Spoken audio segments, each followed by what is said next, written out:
tomorrow, but it's important. So because you're not getting it done, you're going to postpone it down the line, and you focus on low-seat issues, you focus on easy issues which do not move, but the things that move the liver is this frog. So you eat the frog first. Am I talking to somebody? So if talking to your boss is the frog, that's the first thing that you do. Huh? If presenting is the frog, you first do it. If going to that appointment is the first thing, that's what you do. So I do my most important task, my most difficult task first. I make sure I get that out of the way so that the rest of the day is just a walk in the park. And I've got nothing which is ringing in my head and saying, you know how it is, the whole day. Yeah. Because you've got this thing ringing that you have not yet done. So if you want to get things done, you eat your frog. Say, from today, I'm going to eat my frog. Is that clear? All right. Then Then the next thing that I want to talk about is what I called the preemptive strategy. Everybody say preemptive strategy. So what you do when you are about to execute anything, what you need to do is to understand the possible problems that can arise, or possible obstacles that can arise. Is that clear? So what you are doing is you are playing what I call the devil's advocate, where you are saying what can go wrong. So in everything, before you do anything, what can go wrong? Sometime one time I asked a young guy and say, okay, your idea seems good, so what can go wrong? I said, there's nothing that can go wrong.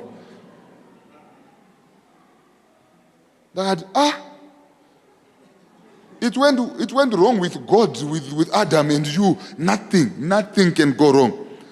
But what I have now understood and know is that whatever can go wrong, can go wrong.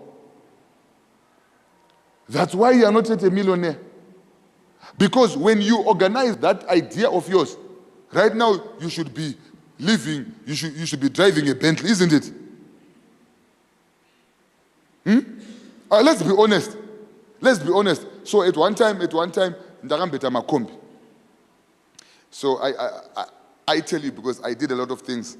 I did mining, I did fuel, I did chickens, I did farming, I did greenhouse, I did what? At one time I was doing 16 things until my wife knocked some sense and said, this is not working, my bro. My nigga, this is not working. So preemptive is you look at your idea, you look at your goal, and you criticize it yourself. Or if you cannot, ask somebody to give you what you are not seeing. Because what the problem with most entrepreneurs is that they've got blind spots, but they don't admit it. Can I tell you something? Right now, I'm looking at you. I'm not seeing what is at the back. But you, what is behind me, you can see it as clear as daylight. But I'm not seeing it. Are you hearing what I'm saying? And so who is the best person to warn me about what is behind me? You. So I want to tell you that whatever your idea is, there is something that you are not seeing. There is something that you have missed. Even if you are sure, ndikupuwa 1,000 mangwana kwa get accident mangwana achuya zokupa. Zafaran, as you were sure. So what can go wrong? So you have to know the things that can go wrong. What is it that can go wrong? What are the obstacles that can... So list all the possible obstacles. So that's one of the things that I normally do. And I can do it with your spouse. You can do it with your friend. You can do it with your team. What can go wrong, guys? Give me top 5 things that we need to watch. Number 1, number 2, number 3. So when you do that, you are not just listing what can go wrong. You then ask and say, what can go, if this can go wrong, what will be our response? So you already have determined your response before it goes wrong. If it doesn't happen, good for you. But if it does happen, you are not going to go up the mountain with, oh, Mandiras. You get it? I know how people work. People always come to you, Pastor, you know those things. It's like as if I'm under attack. No, you are not under attack.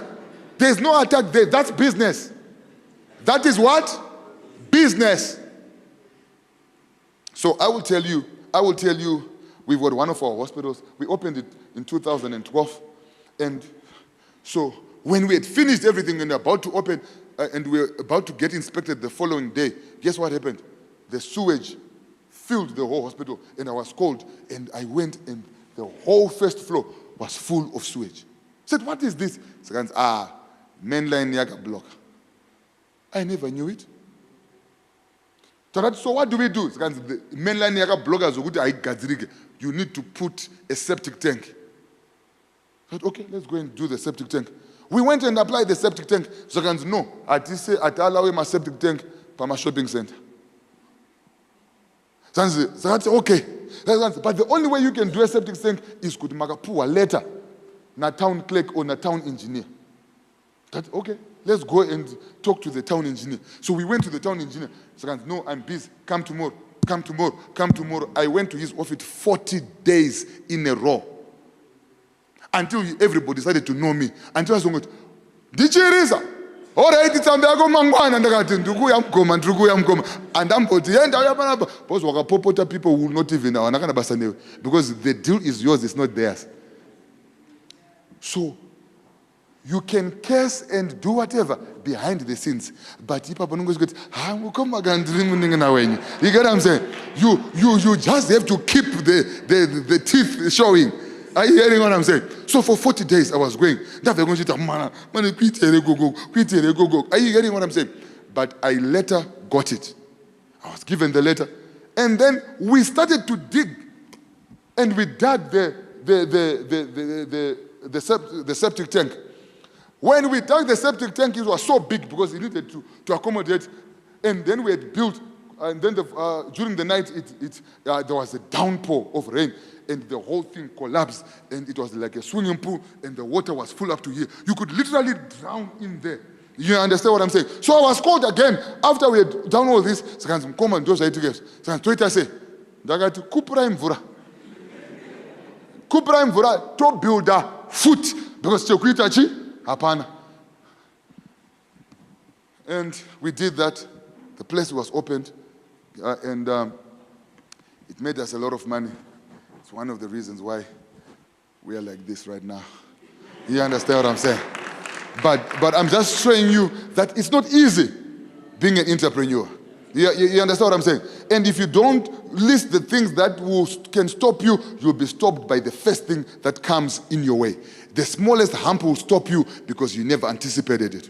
I'll tell you the last thing, and then I'll move on from this. Right now, we just bought a new digital X-ray machine, came from China, and so our old machine was 10 years old, so we bought a brand new one. Took 6 months for it to come.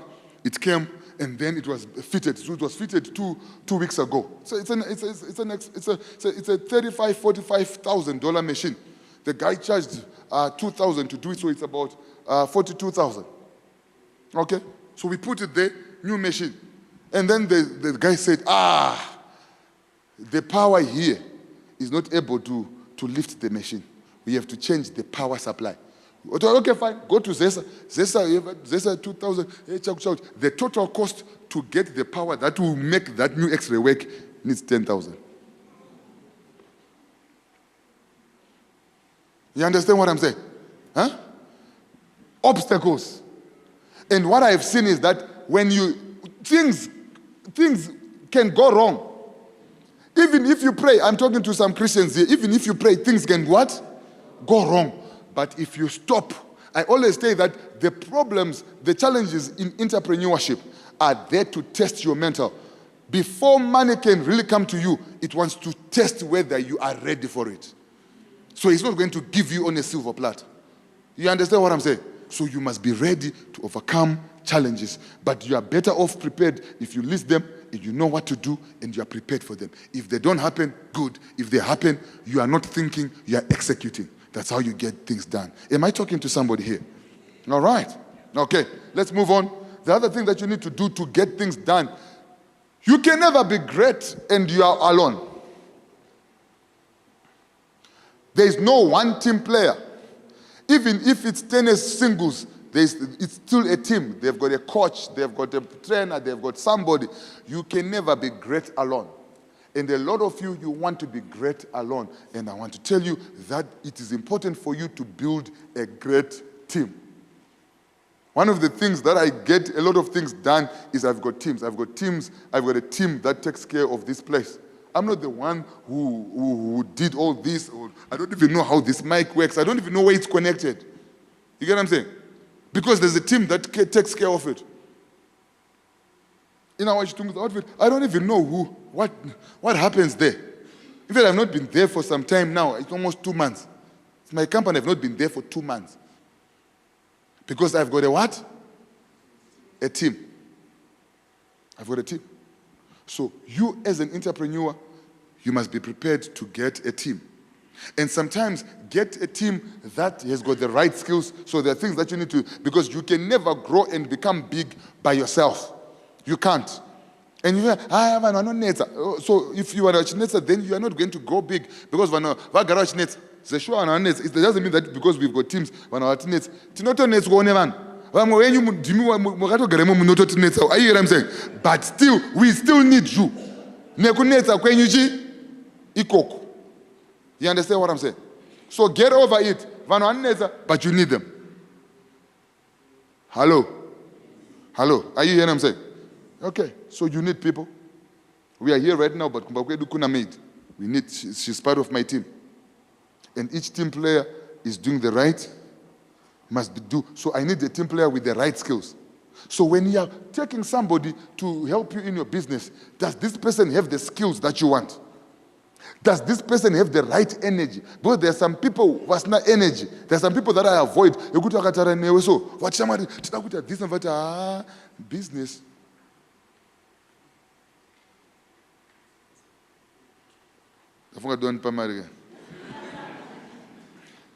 All right. So, you need the people with the right energy. You understand what I'm saying? Right energy. Because you don't want somebody who would, idea in you,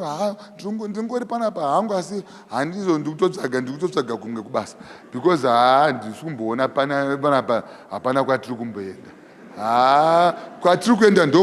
are you saying that kind of approach? No. If you are my team member and you're speaking like that, we remove you. We want somebody who's saying, this is hard, but we can do it. Yes, we can. So I want somebody with the right energy. I want somebody with the right culture. You get what I'm saying? Culture yeku weka, culture yema receipts, culture yeku show faithfulness, culture yeku savara, culture yeku chokwadi, culture yeku taura, the truth. Kana zinsuku famba vati dogs zina asku famba. That culture is bad. You understand what I'm saying? And so I'm looking for the team that fits in. So if you've got people around you that are not fitting in, get rid of them. In fact, the pain of staying with somebody who is not working will defeat the pain of getting a new person. So in any, what I normally do is, I immediately start a replacement process. Sometimes no gonna talk badara, good we end. Then I do badare and wash my pain away than to keep my pain for a low cost. Are you hearing what I'm saying? Better than badare, mpe mari zage I end better to start in a vacuum. That's what I do. Because I want people who cause, so I'm looking always for a great team. And within that team, I'm looking every 2 years to shake it up. Because some people will get lazy, they came with energy, but the energy is gone. So we have to put some new people, remove. So if you want to stay in my team, then you have to continue to be energetic. Increase your skills. Because I tell some members of the group, with the skills, you can't. You get what I'm saying? So I said to one of the people when we were still a small church, about 35, so this used to be the whole church. So I said, look, with the skills of these people, you were a brilliant person. But when we are 1,000 people, when you are 2,000, you are a temba.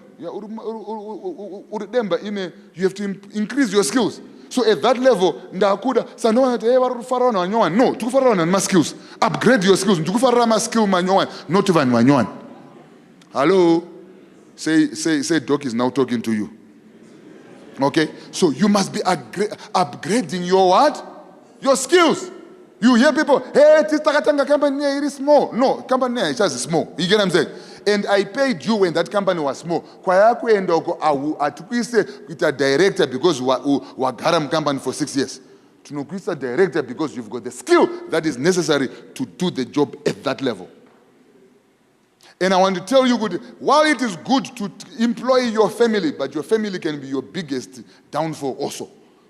Because they come there and they've got a boss mentality.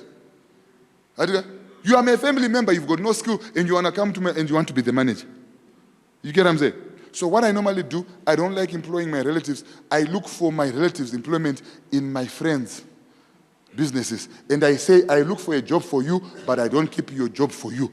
You keep it for yourself. And I tell my friend, if he's not performing, kick them and fire them, even in the name of Jesus. You understand what I'm saying? Because if they're with you, sekuru. So I tell you, there's no sekuru panapa. Panapa, it's you must perform and you must do. So while we want to help, I did help my family members, but it was a mess. It was a mess. You get what I'm saying?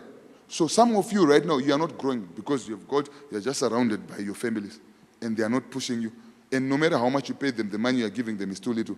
They'll just, if they want the same money that you are getting, but it's not their company, it's yours. You get what I'm saying? So sometimes it's help them worry better wape mari wasroom company because they can actually bring the company down. You'll be shocked at how many relatives actually steal from you. In fact, the most faithful people are not your relatives, are the strangers. They are more faithful. Well, I'm just telling you my experience, but you can have a different one, or you will also learn by experience. And then you will come to me after 5 years and say, Doc, you were saying the truth. At that moment, you give me an offering. Are you hearing what I'm saying? Okay, so build a great team. As you build a great team, you must obviously know how to delegate. So the reason why I get all these things done is I do a lot of delegation. I am good at delegation. And so how do you master delegation? You must know the things that you must delegate. You cannot do all the things by yourself. So I know my strengths. My strengths are I'm a visionary. I think I can see things. So when I go to a place, like the place that we are going to build, we are building the new wisdom center. It's just a field. So I went there and I said, yes, I can see the wisdom center. But when you go there, it's just a field. You can't even see anything because I'm a visionary. That's my strength. But I'm not a good project manager. No, I can't do that. So that I delegate. Because it's not my strength. So what I do is I delegate my weaknesses and I perform my strengths. When you're building your team, you build your team first and you bring people that are weak. In fact, you bring in team members that cover your weaknesses. You understand what I'm saying?